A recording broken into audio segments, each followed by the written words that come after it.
अघोर पंथ है त्रय स्कंध है। जैसे ज्योतिष त्रय स्कंध है, वैसे ही अघोर पंथ में भी एक तो पुल का ब्रिज, बिना पाया का तो पुल बनेगा नहीं ना बनेगा। अब पाया दोनों बना देंगे तो भी पुल नहीं बनेगा। तो एक पाया है गुरु, दूसरा पाया है शिष्य और तीसरा पाया परमात्मा, थर्ड फोर्स। वही डिसाइड करती है थर्ड फोर्स की क्या रिजल्ट होगा, कल क्या होगा। आप डिसीजन लेने वाले कोई नहीं है। आप जो वर्तमान में जो काम कर रहे हैं वही काम करें, जो आपके करना है उसे करें। सफल होगा कि नहीं होगा इसकी चिंता आप क्यों कर रहे हैं? उसकी चिंता करने वाली माँ विंध्यवासिनी है, उसकी चिंता इन्हें, आपको चिंता नहीं करनी है। वही हैं जो कि मतलब दो पायों को जोड़ती हैं। जैसे किसी फूल पर पाया बना दें तो पुल नहीं बनेगा, खाली गुरु हो और साधक हो तो भी पुल नहीं बनेगा। पुल तभी बनेगा जो उसमें चलने के लिए दोनों को कनेक्टिंग लिंक हो, कनेक्शन हो दोनों पाए का, तब पुल बन सकता है। वह कनेक्शन परमात्मा है। He is the third. Arjun भी है और गुरुजन भी, दो पाया कंप्लीट। पांडव भी हैं और कौरव भी। अर्जुन भी है, दुर्योधन भी है, लेकिन डिसाइडिंग फैक्टर कौन है? उत्तर कौन दे रहा है? अर्जुन के संशय का उत्तर कौन दे रहा है? कृष्ण। तो कृष्ण का होना आवश्यक है। कोई बहुत पहले एक ब्रिज था, उस पर लिखा था कि यह पार करने के लिए है। We are living in the state of anarchy. यही एनार्की में जी रहे हैं लोग, क्योस में जी रहे हैं। क्योस में किस लिए जी रहे हैं कि बोध नहीं है, उस थर्ड फोर्स का बोध नहीं। अगर थर्ड फोर्स का बोध हृदय में उतर जाए तो फिर कोई चिंता नहीं, कोई तनाव नहीं। लेकिन इस थर्ड फोर्स का अनुभव करने के लिए अनुभव से गुजरना होगा, भागने से नहीं होगा। तनाव से भागे, तनाव विदा नहीं होता। फिर दूसरा तनाव आ जाता है कि तनाव तो मनुष्य का स्वभाव है। कहीं भी आप जाएंगे तनाव आपको छोड़ेगा नहीं, तनाव के साथ ही जीना। पुल के एक पाए से शुरू करें, पुल पार कर जाए, फिर आपका जो गंतव्य है सामने है। देखिए हर क्षण के लिए अवेयर रहिए, बी अवेयर। क्या हो रहा है शरीर को, क्या हो रहा है मन को, उस पर ज्यादा विचार मत कीजिए। अर्जुन भाग रहा है, कहता है क्या करेंगे। आदमी कुछ भी धन इकट्ठा करता है किस लिए? कि दूसरे देखें, मेरे मित्र देखें, मेरे परिजन देखें कि मैं कितना बड़ा आदमी हो गया। पद आदमी किस लिए हो? पद के लिए क्यों है कि लोग जाने कि मैं कलेक्टर हूँ, मैं कमिश्नर हूँ, हमारे बाजार साहब जैसे सब रह चुके हैं। तो वो किस लिए? अगर अपने लोग न हो अप्रिशिएट करने वाले तो कोई रस नहीं है, न धन में रस है, न जन में रस है, न पावर में रस। वही अर्जुन का संशय है। देख रहा है कि भाई कोई रहेगा नहीं तो आखिर राज्य सुख किसके लिए प्राप्त करेंगे? कौन है जो देखेगा कि अर्जुन सम्राट है, चक्रवर्ती सम्राट है? तो उसको यही चिंता है। ऐसा नहीं है कि वह नहीं चाहता, कहता है कि हे प्रभु जब गुरुजन ही मारे जाएंगे, सारे लोग मारे जाएंगे तो हम राज्य लेकर क्या करेंगे? इसे तो बढ़िया है जंगल का रास्ता पकड़ लें। तो जिज्ञासा अर्जुन की है, जैसे आज के मनुष्य की जिज्ञासा, लेकिन कृष्ण है जो उत्तर दे सके। आजकल का आदमी स्वयं जिज्ञासा करता है, स्वयं उत्तर देता है। स्वयं जिज्ञासा करे, स्वयं उसको अपने उत्तर अपने से मांगे तो भी वो तनाव से उबरने, उसके लिए चाहिए कोई विज्ञ पुरुष। वही गुरु का काम है जो आपके तनाव को, जो आपके विचार को एक दिशा दे पाता है।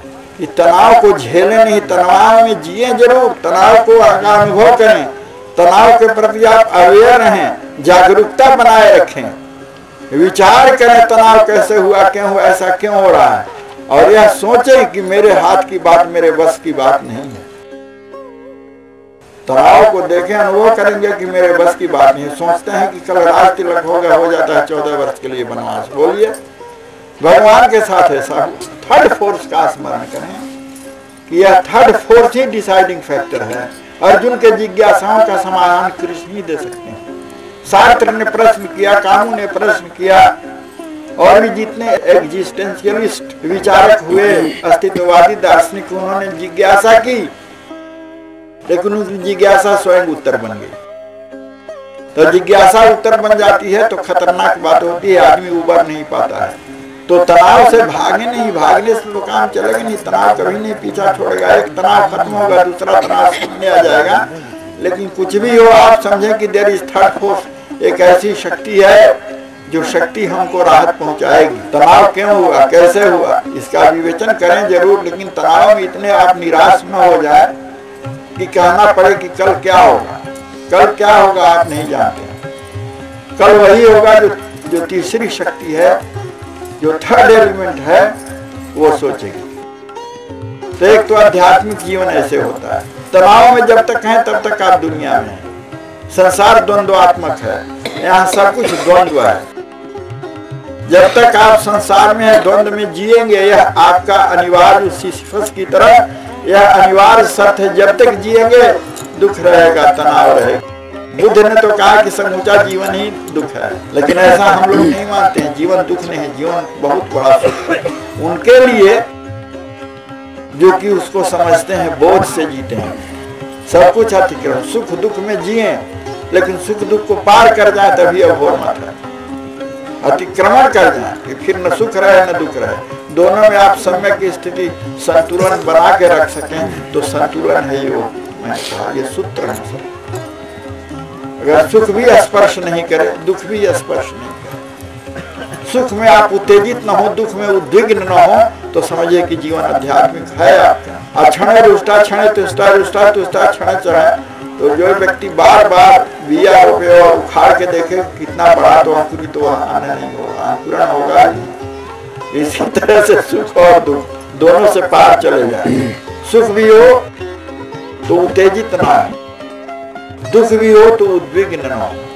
इन दिनों के बीच में संतुलन बनाकर चलो, तब कुछ प्रभु की कृपा प्राप्त हो सके। और ऐसा नहीं कि सड़क पर नाचने लगे, क्या रखा है, जो है इसी पल आनंद ले लेना है। अगर आगे का क्या पता, तो वैसे तो जीवन व्यर्थ हो जाएगा, जीवन घनघोर अंधकार में हो जाएगा।